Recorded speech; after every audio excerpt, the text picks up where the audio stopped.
እዙ ድምፅ ራዲዮ ኤረናዩ ዕለታዊ ዜና ኣብዚ ዝሓለፈ ሳምንታት መንግስቲ ኤርትራ ብዝሕ ዘለዎም እስራት ናብ መደበር ታዕሊም የሰጋግር ምህላው ምንጭታት ሬድዮ ኤረና ሓቢሮም ብመሰረቶም ምንጭታት ካብ ቤት ማእሰርታት ዓላን ዓዲ ኣበይቶን ጥራይ ልዕሊ 500 እስራት ናብ መደበር ታዕሊም ከም ዝሰጋገሩ ተገይሩሎ እቶም ነዊሕ ዓመታት ተኣሲሮም ከም ዝጸንሑ ዝንገረሎም ዜጋታት ናብ መደበር ታዕሊም ኣፍ ዓበት ከም ዝወስዱ ምንጭታት ሬድዮ ኤረና ብተወሳኺ ሓቢሮም ኣቐድም ኣቢሉ ፍሉይ ራፖርተር ውድብ ሕብራት ሃገራት ኣብ ኤርትራ ኣብ ዘቕረቦ ጸብጻብ መንግስቲ ኤርትራ ኣብ ጉርባብቲ ሃገራት ብፍላይካ ኣብቲ ኣብ ኢትዮጵያ ምስ ሓይልታት ትግራይ ዝካየድ ዘሎ ኩናት ብሰፊሑ ስለ ዝተዋፈረ ሓደስቲ ወተሃደራት ንምዕጣቕ ትሕቲ ዕድመ እውን ከይተረፉ ናብ መደበራት ታዕሊም ይወስድ ምህላው ገሊጹ እዩ እቲ ራፖርተር ኣብ ጸብጻቡ መንግስቲ ኤርትራ መነሰያት ኣብ ውትድርና ጅሆ መትሓዚ ክጥቀመሉ ዝጸንሐ ናይ ኣይ ኩናት ኣይ ሰላም ሃዋሁ መልክዑ ብምቕያር ናይ ወጻእ ሓይልታት ክወሩና ይዳለውለው ብምባል ሕጂውን መነሰያት ብብዝሒ ናብ መደበራት ታዕሊም ይወስዳሎ ምባሉ ይዝከር እዞም ኣብ ዝሓለፈ ሳምንታት ካብ ቤት ማእሰርታት ዓላን ዓዲ ኣበይቶን ናብ መደበር ታዕሊም ኣፍ ዓበት ከም ዝወስዱ ዝንገረሎም ዘሎ ዜጋታት ብመግረፍቲ ሕማቓት ታሕዛን ዋሕዲ ሕክምናዊ ክንክንን ኣካላቶም ዝማሰኑ ምዃኖም እቶም ምንጭታት ይገልጹ መንግስቲ ብሪጣንያ ኣብ ሃገሩ ዝርከቡ ሓተት ዕቕባ ብልክዕ ዓበይ ከም ዘለዉ ዝሕብር ኤሌክትሮኒካዊ መሳርሒ ብምግባር ክቆጻጸሮም መደብ ኣውፅኡ ምህላው ዋሽንግተን ፖስት ሓቢሮም እቲ መንግስቲ ብሪጣንያ ከም መፈተኒ ፕሮጀክት ኢሉ ከተግብሮ ምድላዋት ዝገብረሉ ዘሎ ኤሌክትሮኒካዊ መቆጻጸሪ ሓደስቲ ሓተት ዕቕባ ናይ ዕቕባ መሰሎም ክሳብ ዝወሃቦም ኣበይ ከም ዘለዉ እንዳተኸታተለ ሃልዋቶም ዝሕብር GPS ምዃኑ ተገሊጹ ተጣበቕቲ መሰል ስደተኛታት ነዚ ናይ ብሪጣንያ መደብ ብትሪ ተቃዊሞም ኣለዉ እቲ መደብ ዕቕባ ንዝሓቱ ስደተኛታት ከም ገበነኛታት ዝርኢ ኣብ ርእሲ ምዃኑ ውልቃዊ ሓርነት ደቂ ሰብ ዝጥሕስ ሓደገኛ ስጉምቲ ብምባልዮም ተቃውሞታቶም ዘስምዑ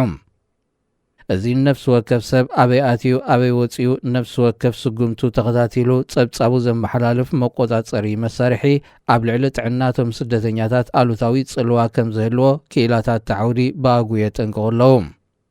ኣብ ዩኒቨርሲቲ ከርበክ ለንደን ናይ ስነ ገበናት መምህር ሞኒሽ ባህትያ ብትዊተር ኣብ ዘመሓላልፎ መልእኽቲ እቲ GPS መቆጻጸሪ መሳርሒ ኣብ ጥዕና ወዲ ሰብ ከም ጸቕጢ ቅዛነትን ነፍሲ ቅትለታዊ ተሓሳስባን ዘማዕብል ከቢድ ሓደጋ ኣለዎ ኢሉ ቤት ጽሕፈት ዘቤታዊ ጉዳያት ብሪጣንያ እቲ ናይ ምክትታል መስርሕ ንትሕቲ ዕድመን ናይ ጥዕና ጸገማት ንዘለዎምን ኣየጠቓልልን እዩ ብምባል ምላሽ እኳ እንተሃበሉ ገለ ካብቶም ናብ ሩዋንዳ ክጥረዙ መደብ ተታሒዙሎም ዘሎ ስደተኛታት ኣብዚ ናይ ምክትታል መደብ ኣትዮም ብምህላዎም ኣብ ልዕሊ ስደተኛታት ጸቕጢ ንምፍጣር ዝተማህዘ ሜላ እዩ ብምባል ተጣበቕቲ መሰላት ይቃወሙ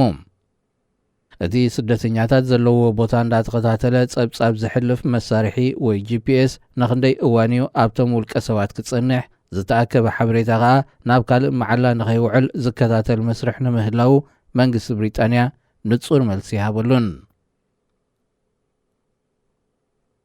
ባንኪ ዓለም ናይ $715 ሚልዮን ሓገዝ ንኢትዮጵያ ክህብ እዩ ኣብቲ ብዓርቢ 24 ሰነ ኣብ መንጎ ባንኪ ዓለምን ሚኒስትሪ ፋይናንስ ኢትዮጵያን ዝተኸተመ ስምምዕ ገለ ክፋል ናይቲ ሓገዝ ረድኤት ክኸውን እንከሎ እቲ ገለ ክፋሉ ኸኣ ብመልክዕ ልቓሒ ክወሃብ ኣጃንስ ፍራንስ ፕረስ ብዘውፅኦ ሓበሬታ መሰረት እቲ $600 ሚልዮን 200 ሚልዮን ካብኡ ረድኤት ውሕስነት መግቢያ ምርግጋጽ ክውዕል መደብ ተታሒዙሉ ምህላው ተገሊጹ $115 ሚልዮን ከኣ ዘቤታዊ ጥሪት ኣብ ምዕባልን ኣብ ምርባሕ ከብትን ጤለ በጊዕን ክውዕል እዩ ኣብ ሰሜናዊ ክፋል ኢትዮጵያ ኩናት ሓድሕድ ምስ ተወልዐ ሓያሎ ለገስቲ ኣህጉራውያን ትካላትን ምዕራባውያን ሃገራትን ንመንግስቲ ኢትዮጵያ ክህቦ ዝጸንሐ ሓገዝ ደው ኣቢሎን እየን ጸኒሐን ኣሜሪካ ኣብቲ ኩናት ሓድሕድ ዝሳተፉ ዘለዉ ኩሎም ወገናት ናብ ማኣዲ ዘተ ክቐርቡ ክትገብሮ ዝጸንሐት ድፊት ንዕኡ ተኸቲሉ ዝመጽእ ዘሎ ናይ ዘተ ሰላም ሃዋሁን መዚ ባንኪ ዓለም ዝልግሶ ዘሎ ፋይናንሳዊ ሓገዝ ምትእስሳር ክህልዎ ይኽእል እዩ ዝብል ግምታት ብዲፕሎማሰኛታት ይወሃቦ ኣቐድም ኣቢሉ ኣብ ወርሒ ሚያዝያ ባንኪ ዓለም ናይ $300 ሚልዮን ሓገዝ ንኢትዮጵያ መለጋሱ ይዝከር ክቡራት ሰማዕትና ዜና ኣብዚ ተፈጺሙሎ ሬድዮ ኤረና ሬድዮ ኤረና ካብ ከተማ ፓሪስ ዝመሓላለፍ ብኤርትራውያን ጋዜጠኛታት ዝዳሎ ነፃ ሬድዮ እዩ